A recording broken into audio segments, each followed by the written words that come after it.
The morning sun poured through the sheer curtains of a cozy Atlanta bedroom, casting warm, golden streaks across Maya Johnson's rich, dark skin.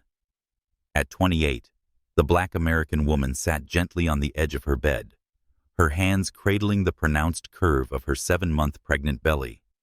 Her deep brown eyes, framed by long lashes, sparkled with anticipation.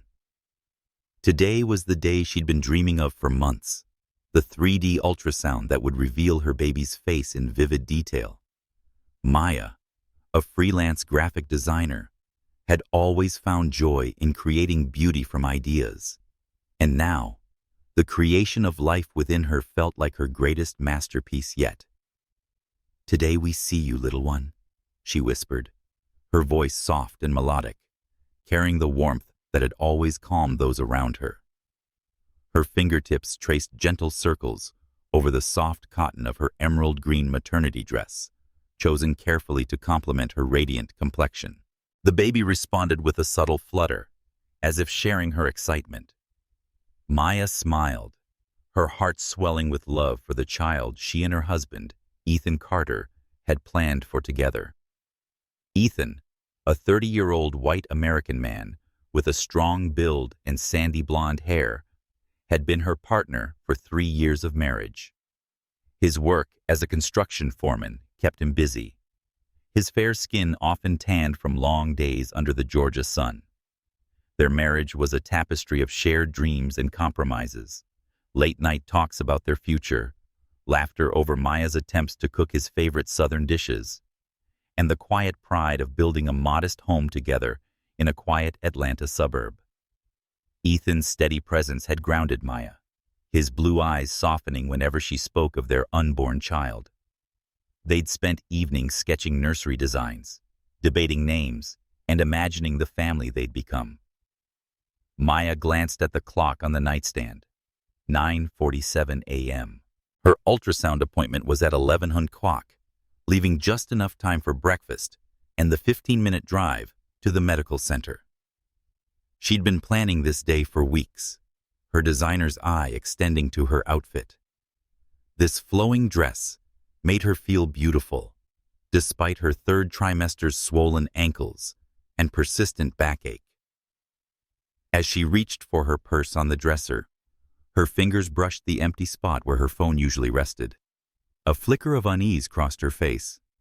The phone held her appointment reminders, insurance details, and a carefully curated list of questions for the ultrasound technician, everything she needed for this milestone moment. "Where is it?" she murmured, scanning the room with the methodical precision that had made her a sought-after designer. The phone wasn't on the nightstand, nor tucked into the pockets of her jacket hanging by the door. She checked the living room, where Ethan often sprawled after his shifts, but it wasn't between the couch cushions. "Must be in the kitchen," she decided, though a small knot of anxiety tightened in her chest. Atlanta traffic was notoriously unpredictable, and without her phone, she risked missing the appointment that meant so much to her. Maya grabbed her keys from a ceramic bowl by the front door, a wedding gift from Ethan's mother that never matched their modern decor. As she stepped outside, the morning air was warm, carrying the scent of blooming magnolias from the neighbor's yard. Ethan's truck sat in the driveway, which struck her as odd. He'd mentioned an early meeting with his foreman, but perhaps it had been canceled. Shrugging off the thought, she locked the door and headed back inside, her ballet flats whispering against the hardwood floors they'd installed together during their first year of marriage. The house was too quiet as she moved toward the kitchen. The counter was bare, and there was no phone by the coffee maker or on the small dining table where she and Ethan shared meals and dreams. The absence of her cell phone felt like a missing piece of her carefully planned day, and the urgency to find it grew.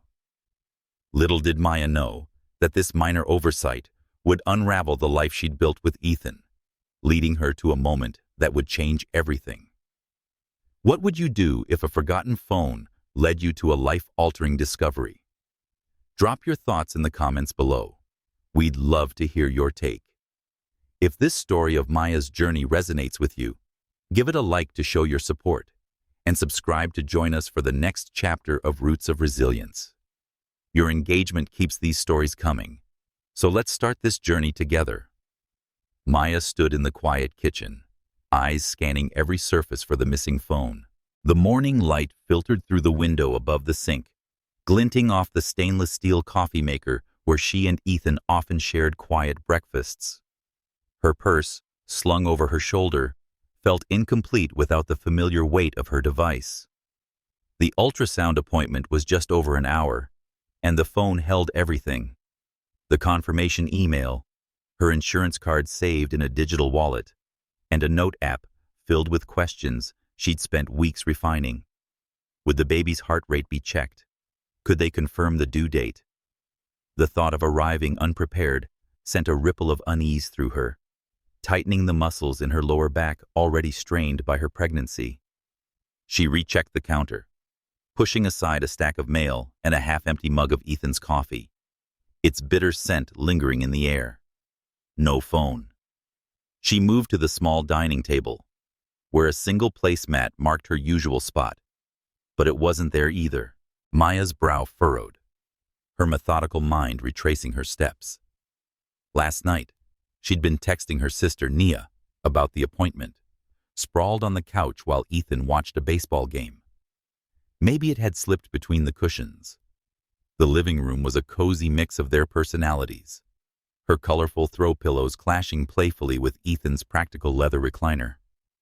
She knelt carefully, her belly making the movement awkward, and ran her fingers along the seams of the couch, nothing but a few crumbs and a stray pen. The knot of anxiety in her chest tightened. Atlanta traffic could turn a 15-minute drive into a nightmare, and without her phone, she risked missing the moment she'd been dreaming of, the first clear glimpse of her baby's face. She stood, brushing her hands on her emerald dress, and muttered, "Come on, where are you?" The house's silence felt heavier now, broken only by the faint hum of the refrigerator. Ethan's truck in the driveway nagged at her thoughts. He'd mentioned a meeting with his foreman about a new project starting downtown. Why was he still home? She pushed the question aside, focusing on the task at hand. The phone had to be here somewhere. Maybe she'd left it upstairs in the bedroom while getting ready. Maya climbed the wooden stairs, each step creaking under her weight, a familiar sound from the weekend they'd spent sanding and staining the floors together. The memory brought a fleeting smile, but faded as she reached the landing. A faint scent caught her attention, not her lavender body wash or Ethan's cedar cologne, but something sweeter, floral, like the perfume samples she'd once tested at a mall with her best friend, Lila. Her hand instinctively rested on her belly, steadying herself as she approached the bedroom door. The door was closed, which was unusual. Ethan always left it open, claiming he liked the morning light to fill the room. Maya's fingers hesitated on the knob, her pulse quickening for reasons she couldn't yet name. She turned it slowly, the lock clicking softly, and opened the door just enough to peek inside. The room was dim, the curtains still drawn, but the bed was unmade, sheets tangled in a way that felt out of place for a Tuesday morning. Her phone wasn't on the nightstand or the dresser. She stepped inside, her ballet flats silent on the hardwood, and scanned the room. A soft sound stopped her, a muffled laugh. Not Ethan's deep chuckle, but something lighter, more musical. It came from the direction of the bathroom, where the door stood slightly ajar. Water ran faintly, like the shower had just been turned off. Maya's heart thudded, a cold prickle running down her spine. She took a step closer, her hand tightening on her purse strap. The floral scent was more pungent here, cloying and unfamiliar. Nothing like the home she'd built with Ethan. Something was wrong, and the phone, once so urgent, now felt like a tether to a reality she wasn't sure she wanted to face. What would you do if a forgotten phone led you to a moment that could change your life forever? Share your thoughts in the comments. We're dying to know how you'd handle Maya's situation. If you're hooked on her journey, Hit that like button to show some love, and subscribe to catch the next twist in Roots of Resilience. Your support keeps this story alive, so let's keep it going together. Maya froze in the dim bedroom, her hand clutching the doorknob as the muffled laughter from the bathroom sliced through the silence. The sweet and artificial floral scent hung heavy in the air, starkly contrasting with the lavender she and Ethan used to mark their home. Her heart pounded, each beat a warning she couldn't ignore. The unmade bed, sheets twisted in unfamiliar disarray, seemed to mock the life she'd built. The late nights planning a nursery, the mornings tracing Ethan's calloused hands as he promised to be her forever. She took a cautious step toward the bathroom, her ballet flats silent on the hardwood, though every instinct screamed to turn back. Through the slightly ajar bathroom door, steam curled into the bedroom, carrying the sound of water dripping from the shower head. Then she saw them. Ethan's broad back, the familiar constellation of freckles she'd memorized during quiet mornings, was pressed against someone else. Long curly hair spilled across the tiled wall, hair she knew as well as her own. Lila Brooks, her best friend since high school, stood wrapped in Ethan's arms, her laughter soft and intimate. Lila's wrist gleamed the beaded bracelet Maya had crafted for her 16th birthday, a symbol of their 12-year bond, now tarnished in the steam-filled light. The world tilted. Maya's breath caught, sharp and shallow, as if the air had turned to glass. Her hand flew to her belly, seeking the steadying presence of her baby. But even that familiar flutter felt distant now. Her wedding ring caught the faint light filtering through the curtains, a cruel reminder of vows broken. Ethan murmured something, and Lila's laugh rang out again. The same laugh that had filled their college dorm, their late-night calls, the baby shower Lila had thrown just weeks ago. The betrayal wasn't just Ethan's. It was Lila's, woven into every shared secret, every promise of sisterhood. Maya's knees trembled, but she gripped the doorframe, anchoring herself against the chaos threatening to swallow her. She wanted to scream, demand answers, and shatter the moment as they had shattered her trust. But the weight of her pregnancy, the life growing inside her, held her silent. She couldn't risk the stress, not when her baby needed her to be strong. Her eyes burned, but no tears came, only a cold clarity that this moment would redefine her future.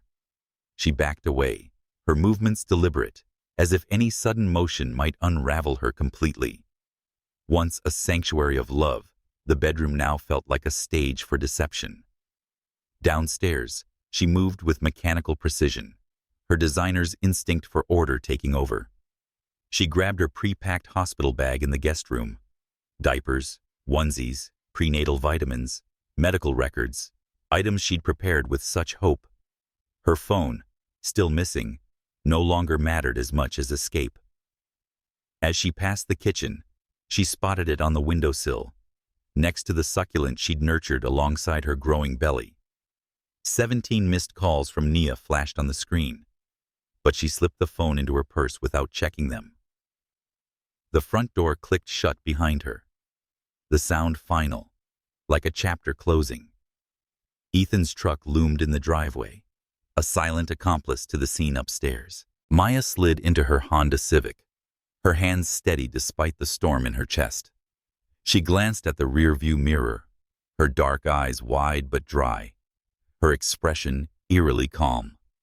The drive to Savannah, to Nia's house, would take 4 hours to process the wreckage of her marriage, her friendship, and the future she'd planned. "It's just you and me now, little one," she whispered, her hand resting on her belly. The baby stirred gently, as if offering quiet strength. As she pulled out of the driveway, the Atlanta skyline faded behind her, a city that held both her dreams and devastation. The road ahead stretched toward uncertainty, but Maya felt a spark of resolve for the first time. Whatever lay in Savannah, it would be a place to begin again. Have you ever faced a moment where trust was broken in an instant? How would you find the strength to walk away? Share your thoughts in the comments. We're eager to hear your story. If Maya's courage moves you, hit that like button to show your support and subscribe to her journey in Roots of Resilience. Your engagement fuels this tale checkerboard, so let's see where it takes us next. Maya's hands trembled as she stood in the guest room, the hospital bag slung over her shoulder like a lifeline to the future she'd planned for her baby. The air felt thick, still laced with the cloying floral scent that had betrayed Lila's presence upstairs. Her phone, now clutched tightly in her hand after retrieving it from the kitchen windowsill, buzzed with a new message.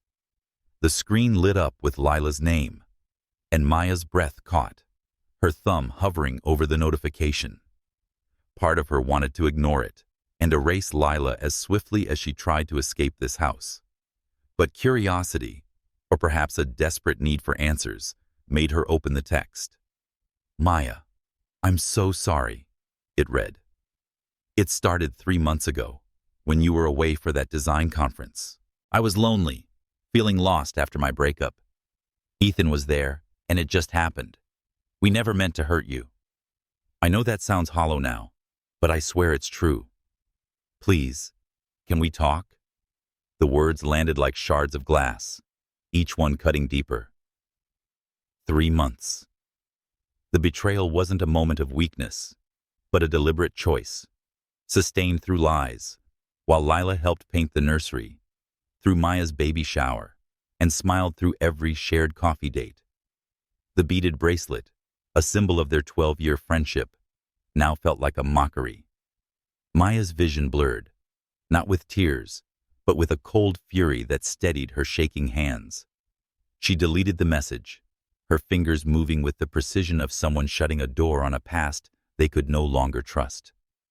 Lila's confession offered no solace, only confirmation of a calculated deception intertwined with Ethan's betrayal. The nursery, the laughter, the late-night calls about motherhood, all tainted by their duplicity. Maya zipped the hospital bag, her movements mechanical, and headed for the front door. The ceramic bowl by the entrance, a gift from Ethan's mother, caught her eye, its glossy surface reflecting the life she was leaving behind. Outside, the Atlanta sun was unrelenting, indifferent to the storm raging in her chest. Ethan's truck sat in the driveway, a silent witness to the scene she'd witnessed. She slid into her Honda Civic, the familiar creak of the driver's seat grounding her momentarily. Her phone buzzed again, another missed call from Nia, bringing the total to 18. Maya ignored it, her focus narrowing to the road ahead. Savannah was 4 hours away, a refuge where her sister's fierce love might help her determine what came next. She started the engine, her hands steady despite the chaos in her mind, and pulled out of the driveway, leaving behind the home she'd built with shattered dreams. The highway stretched before her, a ribbon of asphalt under a sky too bright for her mood. Maya's thoughts churned, replaying Lila's text, Ethan's embrace, the laughter that echoed through their bedroom. How had she missed the signs? The late nights Ethan claimed were work-related, Lila's overly attentive visits, and their conversations had grown stilted. Her hand rested on her belly, seeking the baby's familiar movements, but even that connection felt muted, as if the child sensed her mother's grief. She whispered, "We're going to be okay, little one," though the words felt like a promise she wasn't sure she could keep. As the miles ticked, the Atlanta skyline faded in her rearview mirror, replaced by open fields and the occasional billboard. Maya's mind drifted to the life she'd imagined. Family dinners, Ethan teaching their child to ride a bike, Lila as the godmother who'd spoil them with love. That vision crumbled now, replaced by a daunting unknown. Yet, amidst the pain, a spark of resolve flickered. She was leaving a house and a version of herself that had trusted too blindly. With Nia's unwavering support, Savannah offered a chance to rebuild and find strength for herself and her baby. The road hummed beneath her tires, a steady rhythm that calmed her racing pulse. She glanced at her phone, still silent except for Nia's persistent calls. Soon, she'd face her sister's questions, the inevitable recounting of this morning's horror. For now, though, the drive was her sanctuary, a space to process the betrayal and imagine a future where trust could be earned, not assumed. Have you ever received a confession that broke your heart, but clarified your path? How would you respond to Lila's words? Drop your thoughts in the comments. We want to hear how you'd navigate Maya's pain. If this moment hits home, give it a like to show your support, and subscribe to follow the next chapter of Roots of Resilience. Your engagement keeps this journey alive, so let's see where Maya's strength takes her next. The Savannah skyline emerged through the windshield of Maya's Honda Civic, its historic charm starkly contrasting to the Atlanta suburb she'd left behind, and 4 hours of driving had dulled the sharp edges of her shock, replacing it with a peculiar numbness, as if her heart had cocooned itself against the pain of Ethan and Lila's betrayal. The Spanish moss draping the oak trees along Victory Drive swayed gently, like a quiet welcome to a new chapter. Maya's hands gripped the steering wheel, her knuckles pale from holding herself together. Her phone, silent now after Nia's persistent calls, sat in the passenger seat, a reminder of the life she was fleeing. Nia's powder blue Victorian home stood at the end of a quiet street, its wraparound porch adorned with potted gardenias that scented the coastal air. Before Maya could turn off the engine, the front door swung open, and Nia appeared, her natural hair wrapped in a vibrant headscarf, flour dusting her apron from a morning of baking for her catering business. Like Maya's, her deep brown eyes scanned her sister's face, shifting from concern to understanding in a heartbeat. Maya called, her voice thick with the childhood nickname only she could use. "Get out of that car, baby girl." Maya stepped out, her emerald dress clinging to her swollen belly, and Nia was at her side in seconds, enveloping her in a hug that accommodated the pregnancy's awkward angles. The warmth of her sister's embrace broke something in Maya, and the tears she'd held back in Atlanta finally spilled over, hot and relentless. "I saw them, Nia," she choked out, her voice muffled against Nia's shoulder. "Ethan and Lila are in our bed." "How could they?" Nia's arms tightened, her silence a steady anchor, as Maya's sobs filled the quiet yard. "Come inside," Nia murmured, guiding Maya toward the porch. The house's interior was a haven of warmth, with exposed brick walls showcasing Nia's photography, candid shots of smiling families, and vibrant markets. Vintage furniture and hand-thrown pottery created a space that felt both artistic and deeply comforting. The scent of fresh bread mingling with lavender from a diffuser in the living room. Nia led Maya to an overstuffed sofa, its cushions sinking under her weight. "Sit," she instructed, her tone gentle but firm. "I'm making tea, and then you're telling me everything." Maya sank into the sofa, her hand resting on her belly, seeking the baby's familiar movements. The child stirred softly, sensing the shift from chaos to safety. Nia returned with 2 steaming mugs of chamomile tea, settling beside her sister. "Start from the beginning," she said, her eyes blazing with protective fire. Maya's words came haltingly at first, fragmented pieces of the morning, the forgotten phone, the floral scent, the sight of Ethan and Lila together, Lila's text confessing months of deceit. Each detail tightened Nia's jaw, and her mug was carefully set down. "That bastard," she said quietly, her voice carrying more venom than a shout. "And Lila? I trusted her with you." Maya's fingers traced the rim of her mug, the warmth grounding her. "I keep wondering what I missed," she whispered. "Was I too focused on the baby, on work? Did I push them together somehow?" Nia's hand shot out, gripping Maya's gently but firmly. Don't you dare blame yourself. They chose to lie, to betray you. That's on them, not you. Her words were a lifeline, pulling Maya from the spiral of self-doubt. The baby moved again, a gentle flutter that felt like agreement, urging her to hold on to her strength. Nia leaned back, her expression softening but resolute. You're staying here, Maya, as long as you need. This house is your sanctuary now, for you and that little one. Maya nodded, the weight of her sister's love easing the ache in her chest. The future felt daunting. Single motherhood, a broken marriage, a friendship in ruins. But she felt a flicker of hope here in Nia's home. Savannah was more than a place to hide.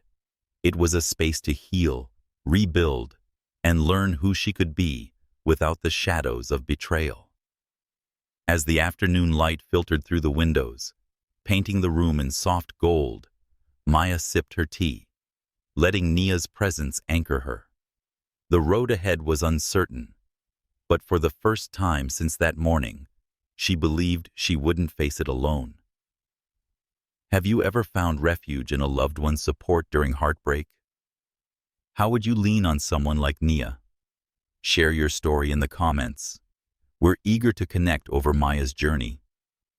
If this sanctuary resonates with you, hit that like button to show your love, and subscribe to follow the next step in Roots of Resilience. Your support keeps this story thriving, so let's keep it going together. The morning light filtered through the lace curtains of Nia's guest room, casting delicate patterns across the quilt draped over Maya's hospital bag. A week had passed since Maya arrived in Savannah. The shock of Ethan and Lila's betrayal settling into a heavy ache that lingered like a bruise. She sat at the small desk Nia had set up for her, a laptop open to a daunting list of tasks. Apply for Medicaid, search for freelance design gigs, contact a divorce lawyer. Her hand rested on her belly, and the baby's gentle movements were a quiet reminder of the life she was building alone. The sanctuary of Nia's home was a comfort, but the practical realities of her new life loomed large, demanding attention she wasn't sure she could give. Nia bustled into the room, a tray of decaf coffee and fresh biscuits in her hands, her apron dusted with flour from her catering prep. "Morning, Maya," she said, setting the tray down. "You're up early. Tackling the world already?" Her tone was light, but her eyes scanned the laptop screen, narrowing at the open tabs. Maya sighed, rubbing her temples and trying to. "I can't keep living off your generosity, Nia. I need a plan. Health insurance, a job, and a place to live after the baby comes." The words felt heavy, each one a brick in the wall of responsibilities she faced. Nia pulled up a chair, her presence steady as always. "You're not a burden, Maya, but I get it. You need to feel in control. Let's break this down together." She grabbed a notepad, her catering business instincts kicking in. "First, Medicaid. I've got a friend who works at the health department. She says you're eligible with your freelance income paused. I'll help you fill out the forms today." Maya nodded, grateful but overwhelmed.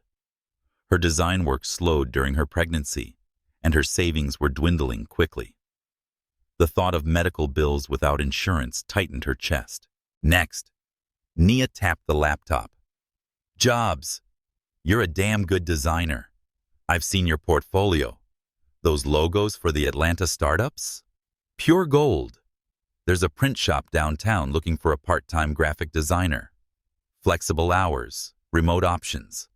I'll get you the contact." Maya's lips twitched into a half smile. Nia's faith in her was unwavering, a stark contrast to the self-doubt Ethan's betrayal had planted. "What if I'm not ready to jump back in?" she asked, her voice small. Nia's hand covered hers. "You don't have to be prepared. You have to start." The conversation shifted to legal matters.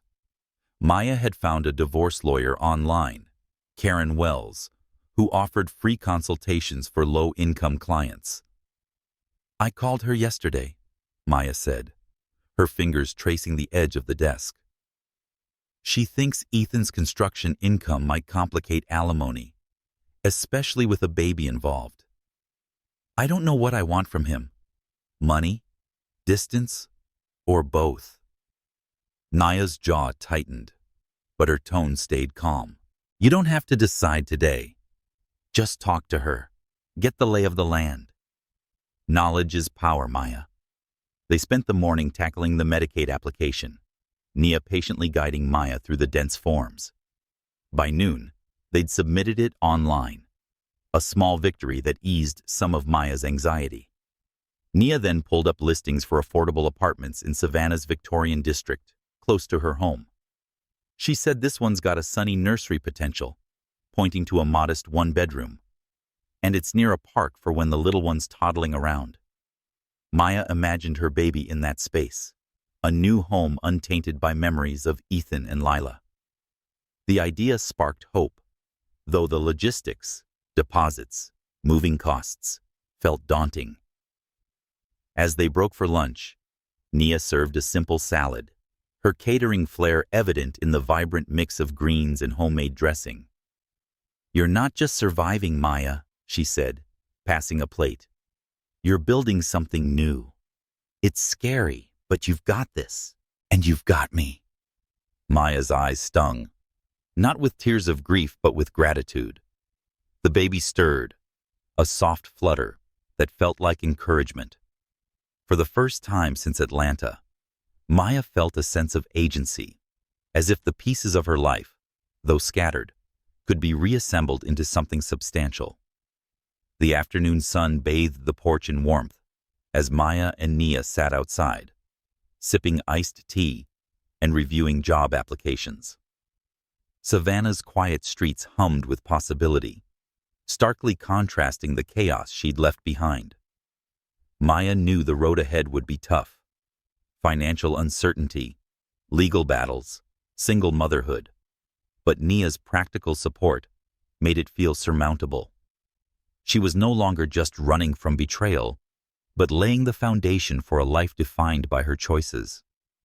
What challenges have you faced when starting over? How did you tackle the practical side of a new beginning? Share your insights in the comments. We'd love to hear how you relate to Maya's journey.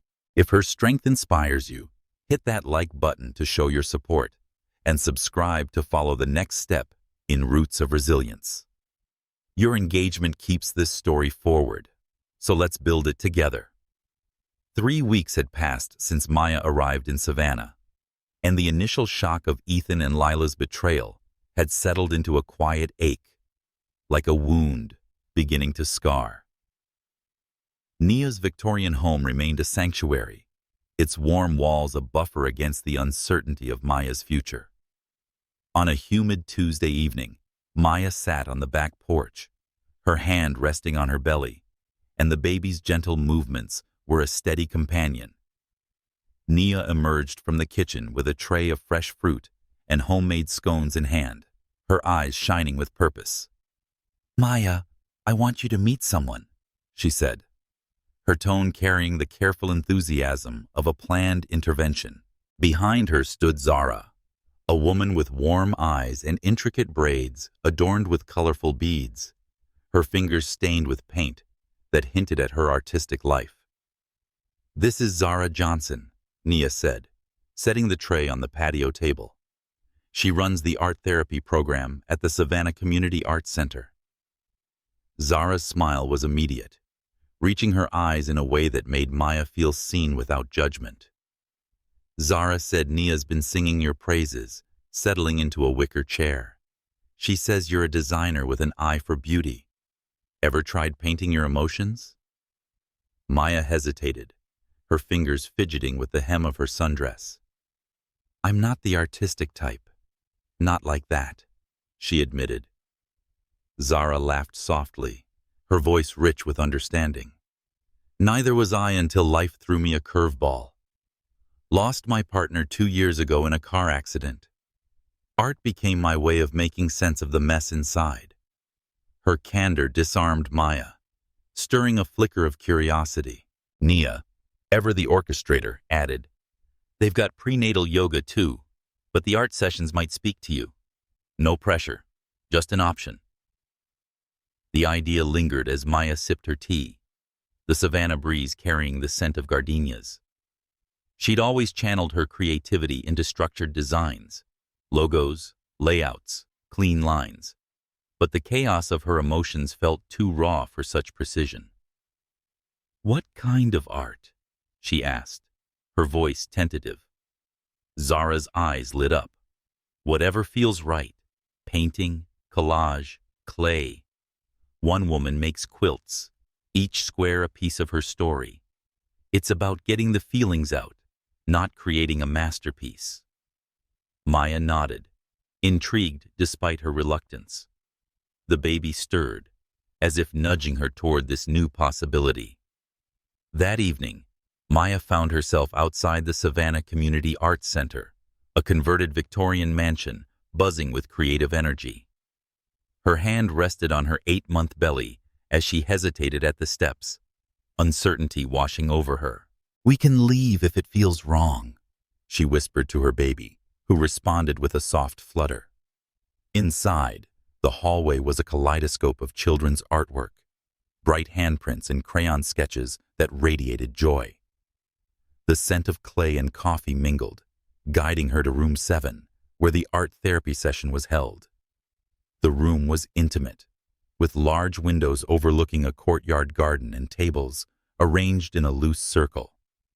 5 women sat around, their supplies ranging from paints to magazines for collaging.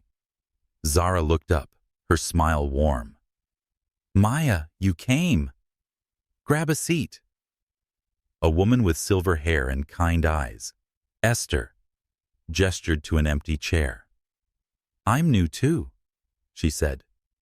"Lost my husband 6 months ago. This is my first try at painting my grief." Another woman, Camille, with her fingers streaked with paint, added that I had my son last year. These sessions got me through postpartum lows. Maya settled into the chair, her movements careful. "I'm not sure what I'm doing here," she admitted, her voice barely above a whisper. Zara pulled up a chair, completing the circle. "That's the perfect place to start. Uncertainty makes the best art." She invited the group to share, emphasizing no pressure.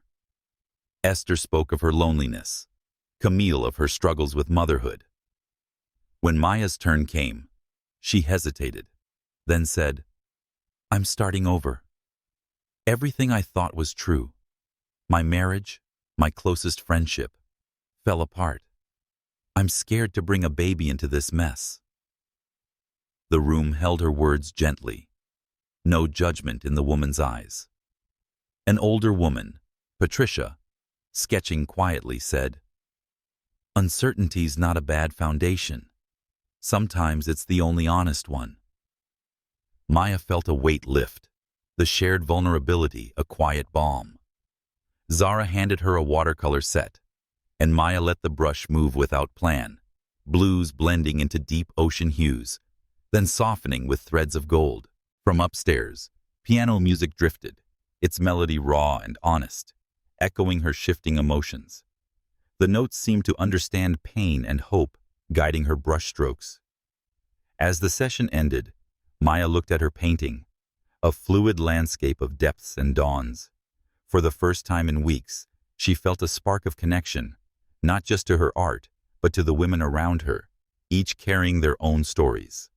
Savannah's community offered her a new way to heal, one brushstroke at a time. Have you ever found healing in a creative outlet or a supportive community? How would you step into a space like Maya's art group? Share your experiences in the comments. We'd love to hear your story. If this chapter resonates, hit that like button to show your support, and subscribe to follow Maya's journey in Roots of Resilience. Your engagement keeps this tale alive, so let's create together. Maya sat on a weathered bench in Forsyth Park, the Savannah sun filtering through sprawling oak trees, casting dappled shadows across her sundress.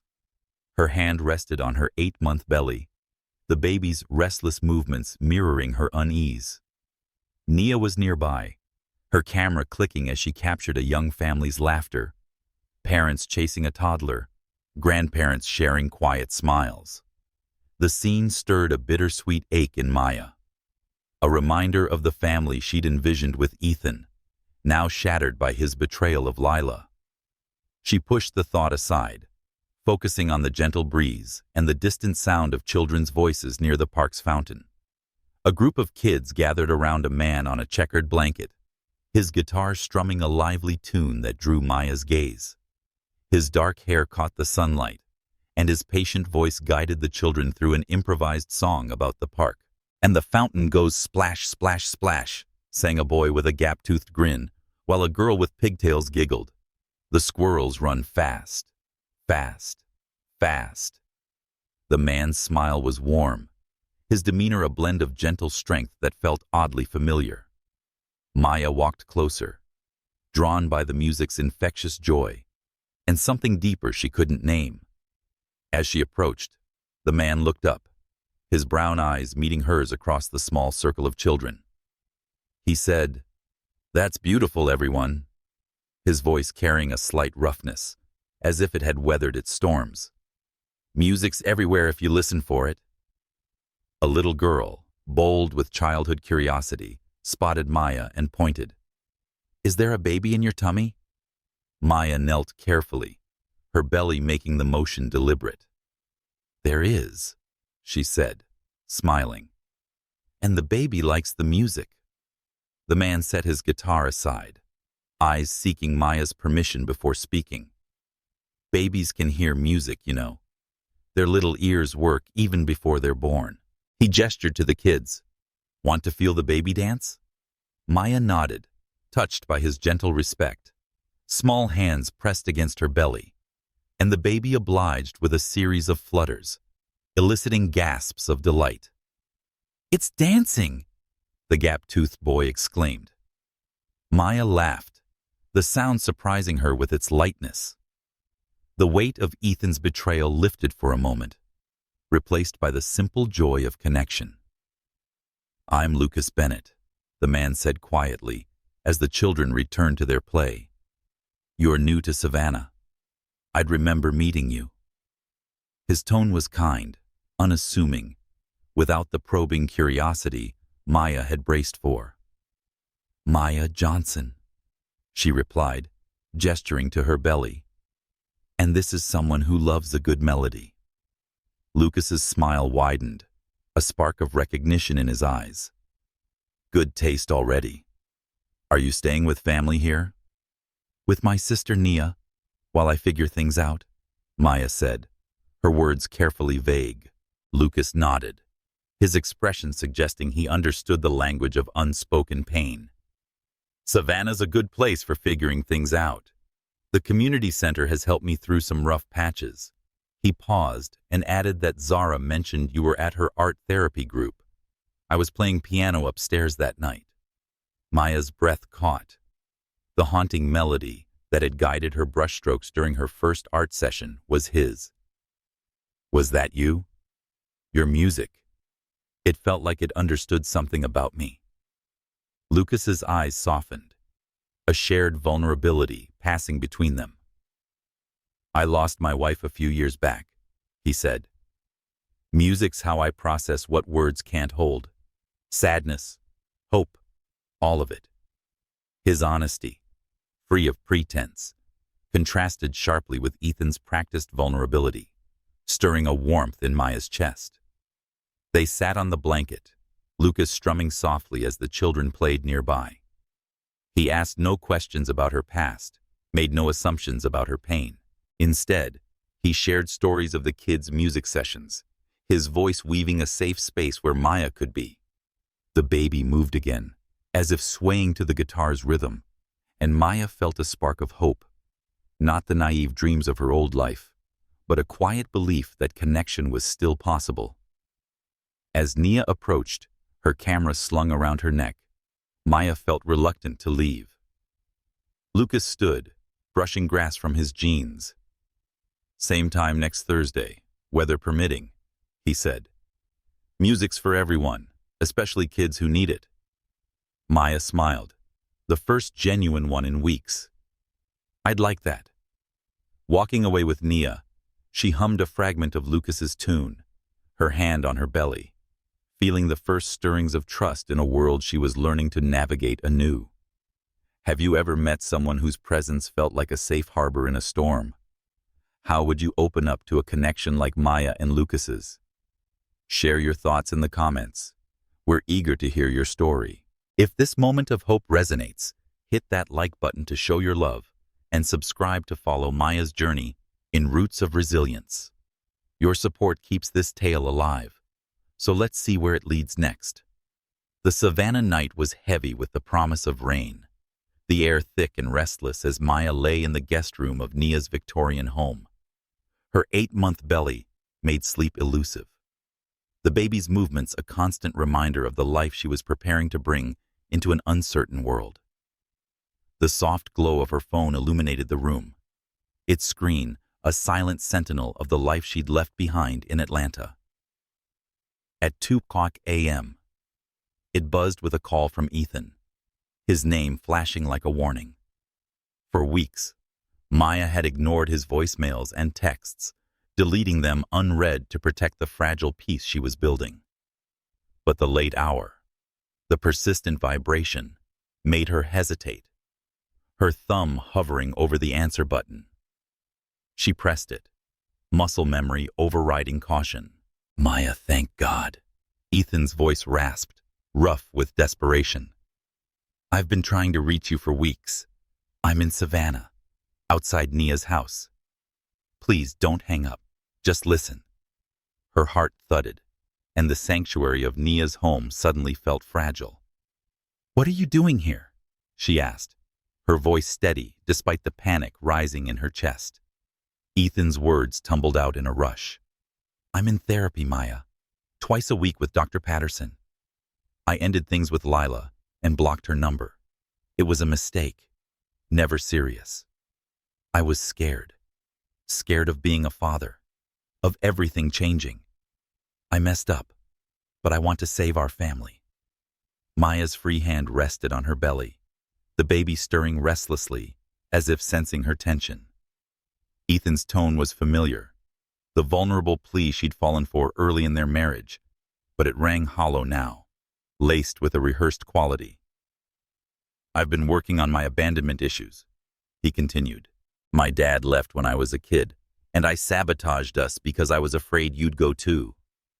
The psychological jargon felt like a script, a tactic she recognized from their brief couples counseling. Ethan framing himself as the victim to deflect accountability. "Maya said you can't just show up here," her voice low but firm. "This isn't your place anymore." Ethan's tone shifted, an edge creeping in. "Our baby is my place, Maya. Our marriage is my place. I have rights, legal rights." The subtle threat sent a chill through her, hardening something in her chest. This was the Ethan she'd glimpsed in their worst moments, controlling when charm failed, quick to wield power when empathy didn't work. "Don't," she said, her voice cutting through the night. "Don't threaten me or my baby." "Our baby," Ethan corrected, his voice rising. "I'm not threatening. I'm trying to save us. You won't answer my calls, my texts. What am I supposed to do? Just accept you've ended our marriage without giving me a chance." The baby kicked sharply, a jolt that made Maya gasp, the stress radiating through them both. She took a deep breath, steadying herself. "I need time, Ethan. Space to think without you forcing your way in. If you want any chance at trust, you start by respecting that." A knock on her bedroom door broke the tension. "Maya, everything okay?" Nia's voice was alert, her silhouette visible in the hallway light. Maya's grip on the phone tightened. "Go home, Ethan," she said, her tone final. "We can talk, but not like this. Not in the middle of the night with you ambushing me. He started to protest, but she cut him off. Go home. She ended the call, her heart pounding, but her resolve clear. Nia opened the door, her pajamas rumpled, her expression fierce. Was that Ethan? He's here? Outside, Maya confirmed, her voice steadier than she felt. He says he's changed, is in therapy, and wants to save our marriage. Nia's jaw clenched, but she sat on the bed, her presence a grounding force. And what do you want, Maya? The question was simple, yet it pierced through the noise of Ethan's demands. Maya exhaled, her hand on her belly where the baby had settled. I want to feel safe, she said quietly. To trust my judgment again, to know I can build a life for my baby without fear of being betrayed or controlled. Nia nodded, her eyes fierce but soft.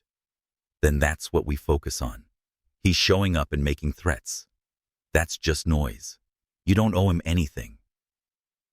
The rain began to patter against the window, a sudden Georgia downpour that matched the storm in Maya's mind.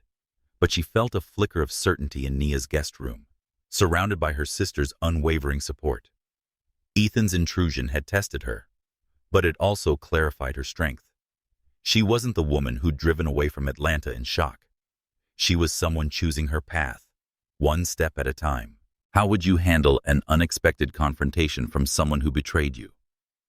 What boundaries would you set in Maya's shoes? Drop your thoughts in the comments. We're eager to hear your perspective. If her strength inspires you, hit that like button to show your support and subscribe to follow the next chapter of Roots of Resilience. Your engagement keeps this story alive, so let's stand with Maya together. The Savannah morning dawned gray, the sky heavy with clouds that promised a deluge. Maya stood at the living room window of Nia's Victorian home, watching rain cascade from the gutters. Her 8-month belly constantly reminded her of the life she was preparing to nurture alone.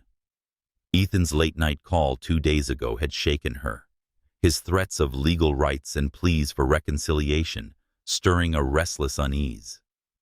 The baby's persistent squirming mirrored her agitation, each movement a quiet plea for calm she struggled to find. Her phone buzzed with a text from an unfamiliar number. Thursday music session canceled due to weather. Kids are bummed, but safety first. Hope you and your baby are staying dry. Lucas. Maya's lips curved into a small smile. The message an unexpected anchor in the storm of her thoughts. She hadn't given Lucas her number, meaning he'd likely gotten it from Zara, a gesture that felt thoughtful rather than intrusive. Another text followed. If you need a place to go today that's not home, the community center's open. I'm here prepping for the storm. Public space, no pressure to talk. The offer was gentle, sensing her need for escape without demanding explanation. Something about Lucas's quiet respect, unlike Ethan's controlling demands, eased the knot in her chest. 20 minutes later, Maya stood dripping in the foyer of the Savannah Community Arts Center, her umbrella useless against the sideways rain. Lucas appeared, carrying a stack of towels, his dark hair damp and his brown eyes warm with concern. You came out in this? He said, wrapping a towel around her shoulders. Should I question your decision-making?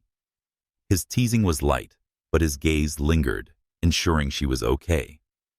Maya laughed, the sound surprising her. Probably. Staying home felt complicated today. Lucas led her to the main activity room, where he'd been moving furniture away from windows and setting buckets under a leaky ceiling. Maya settled into a chair near the courtyard door, her positioning instinctive, keeping exits in view after Ethan's intrusion. Lucas noticed but said nothing, his silence a respectful acknowledgement.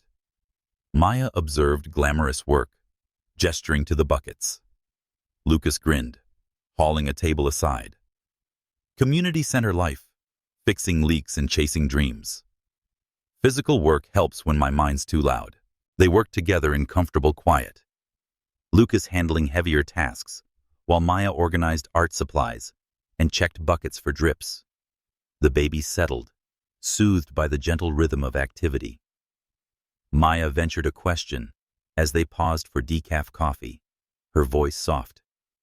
"Lucas, when you lost your wife, how did you know when you could trust your judgment again? About people, I mean. Who's safe to let close?" The question hung in the air, raw and unguarded. Lucas stared into his cup, his expression thoughtful.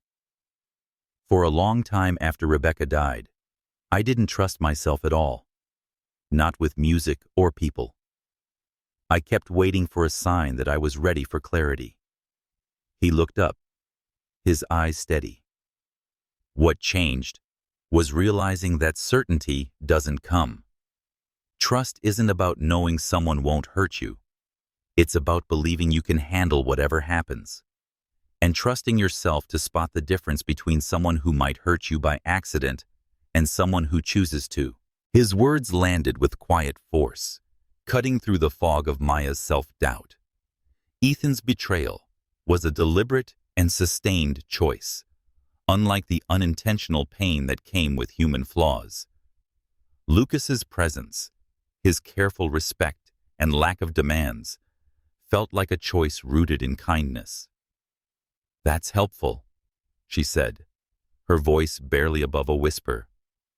Lucas admitted that it took me 2 years to figure it out, a wry smile tugging at his lips. "And I still mess it up sometimes. But hiding from connection doesn't protect you. It just guarantees loneliness." Lightning flashed outside, followed by thunder that rattled the windows. Maya's hands instinctively covered her belly, but the baby remained calm, mirroring her felt peace.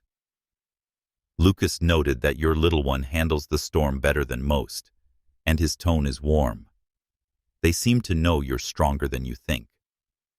Maya's chest warmed, his words echoing the baby's quiet wisdom. They worked and talked for 3 hours, the rain a steady backdrop to their shared space. Maya didn't check her phone once, didn't worry about Ethan's presence in Savannah. For the first time since his call, she felt wholly present. Lucas walked her to the door as the storm eased to a gentle patter. "Thank you," Maya said, her voice steady. "For the sanctuary, for the perspective, for not pushing me to explain." Lucas's smile was soft. "Thank you for coming, Maya. Whatever you're navigating, trust yourself. You're wiser than you know." Walking home through the clearing evening, the baby moving contentedly, Maya felt a shift, not resolution, but confidence in her ability to face what came next. What's helped you rebuild trust after a betrayal? How would you find solace in a moment like Maya's? Share your thoughts in the comments. We're eager to hear your story. If this sanctuary resonates, hit that like button to show your support, and subscribe to follow Maya's journey in Roots of Resilience. Your engagement keeps this tale alive, so let's weather the storm together. The Savannah Community Arts Center stood quiet under a cloudy afternoon sky, its Victorian facade a beacon of solace for Maya. She arrived early for her art therapy session, her 8-month belly slowing her steps as she carried a sketchbook, eager to lose herself in the watercolor landscapes that had become her refuge. The memory of Ethan's late-night call lingered, his threats of legal rights and pleas for reconciliation a persistent shadow. But the center, with its vibrant murals and the echo of Lucas's piano from upstairs, felt like a haven where she could breathe. She stepped out of her Honda Civic, smoothing her sundress, unaware that her sanctuary was about to be tested. In the parking lot, Ethan stood by his truck, his sandy blonde hair disheveled, dark circles under his eyes betraying sleepless nights. His tense posture and a mix of desperation and determination set Maya's pulse racing. The baby stirred restlessly, sensing the shift in her mother's calm. "Maya, please, just 5 minutes," Ethan called as she approached her car door, his voice low but urgent. Against her better judgment, she rolled down the window, keeping the engine running. "You can't keep ambushing me, Ethan," she said, her tone firm despite the tremor in her hands. I know," he said, crouching to her eye level, his blue eyes pleading. "But you won't answer my calls, and time's running out. The baby's coming soon, and we need to figure this out." He pulled out his phone, showing a screenshot of therapy appointments. Dr. Patterson, twice a week for a month. "I've ended things with Lila and blocked her completely. I'm changing, Maya." The words were meant to reassure, but they felt rehearsed, echoing the same manipulative vulnerability he'd used in their marriage to sidestep accountability. Maya stared at the screen, her heart tugging with a familiar sympathy. The Ethan who'd once charmed her with grand gestures. But the sympathy faded, replaced by clarity, honed by weeks of healing.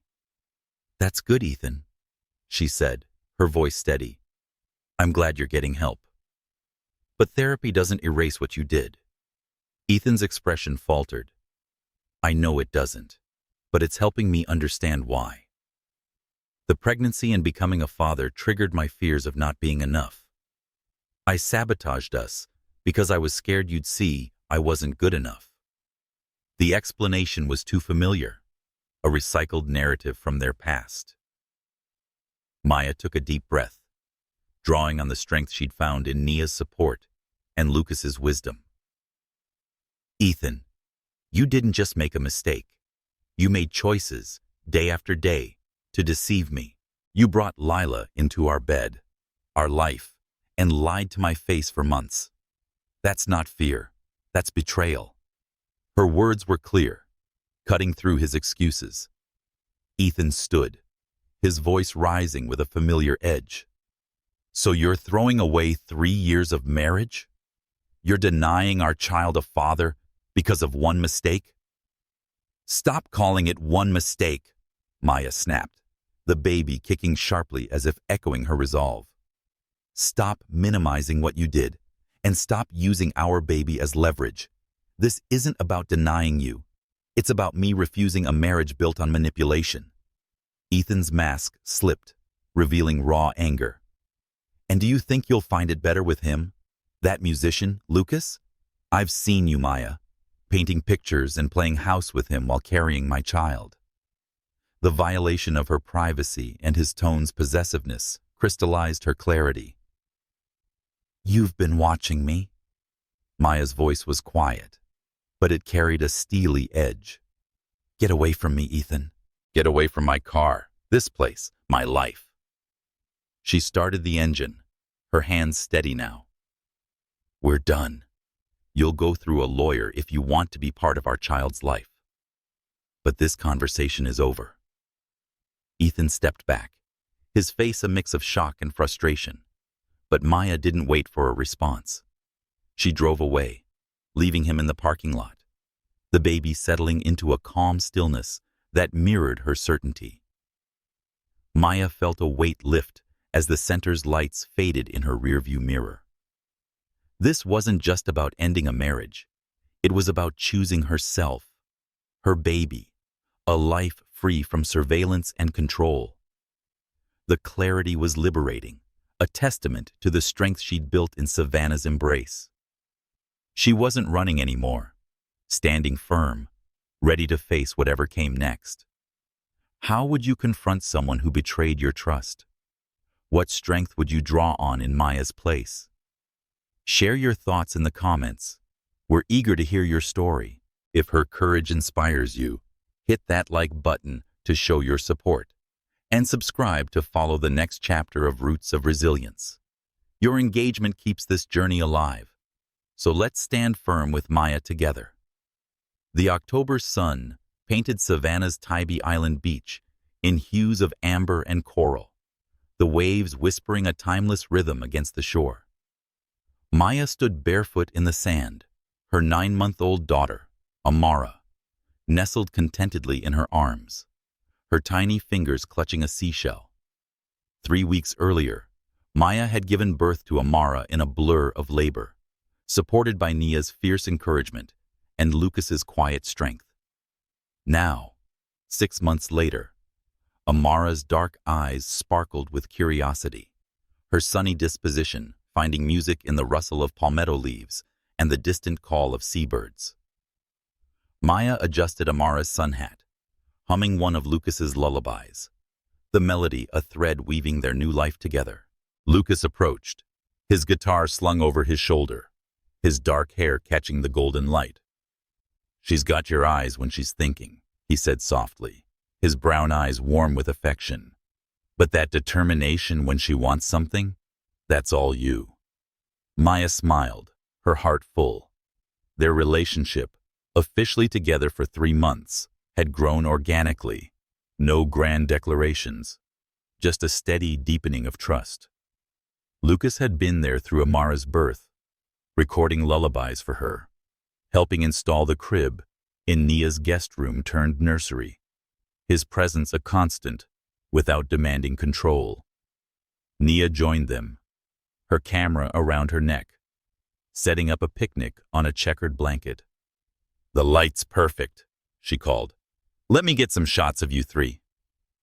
As Nia worked, capturing Amara reaching for Maya's face and Lucas making her giggle with silly expressions, Maya reflected on the journey that had brought her here. Ethan had signed the divorce papers 2 months ago, accepting her decision after months of resistance. He'd requested supervised visits with Amara once she was older, a condition Maya agreed to with cautious clarity. She felt no malice now, only a quiet sadness for the man who'd chosen fear over love, control over trust. Lucas knelt beside her, his expression nervous yet hopeful, pulling a small wrapped package from his jacket. "I have something for you," he said, handing it to Maya. Inside was an old brass key on a simple chain, its edges worn smooth. "It's to my house," he explained, his voice steady but soft. "Not because I'm pushing for you to move in or assuming anything about our pace. It's just, I want you and Amara to know you always have a sanctuary with me, whenever you need it." Maya's eyes stung with tears, not of pain, but of gratitude. The key wasn't about possession, but security, love without conditions. "Lucas," she began, but he shook his head gently. "No need to answer now. Just know the offer's there, for as long as you want." Amara stirred in her carrier, making soft cooing sounds, and reached for Lucas with the trust babies reserve for those who prove themselves safe.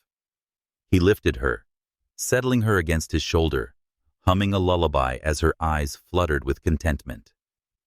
Maya watched them, her heart swelling. This was a partnership, not the dramatic passion she'd once mistaken for love with Ethan, but a steady presence built on integrity. "I love you," she said quietly, the words slipping out easily. "Both of you. This life we're building together." Lucas's smile was radiant, transforming his face with joy. "I love you too. Both of you. For months now." Nia, ever the documentarian, captured the moment. Lucas leaning to kiss Maya, Amara babbling between them, but lowered her camera to witness her sister's healing made real. The sun dipped lower, painting the sky in watercolor pinks, as the small family walked along the water's edge, Amara's laughter mingling with the waves. "What are you thinking?" Lucas asked, noticing Maya's contemplative gaze. She looked at Amara, fascinated by the play of light on the water, then at Lucas, whose love had shown her the difference between being needed and cherished. "A year ago, I was planning a different life," she said. "If someone had told me heartbreak would lead here, I wouldn't have believed it." Lucas squeezed her hand. "Do you miss that life?" Maya considered her answer certain. "No. That was built on what I thought I should want. This, us, Amara, this moment, is real." Amara reached for the waves, her tiny hand opening and closing as if grasping the beauty of the evening. Nia laughed, and Lucas began a new song about roots that grow deep and love that blooms after storms. As stars emerged in the darkening sky, Maya held the key, feeling the profound satisfaction of a life rebuilt on her terms. The pain of betrayal had broken her open, making space for a love more authentic than she'd ever known. Amara fell asleep to Lucas's voice, and Maya knew she'd arrived exactly where she belonged. What does a new beginning look like for you? How would you embrace a love like Maya's? Share your thoughts in the comments. We're eager to hear your story. If this ending inspires you, hit that like button to show your love, and subscribe to follow more tales like Roots of Resilience. Your support keeps this journey alive, so let's celebrate new families together.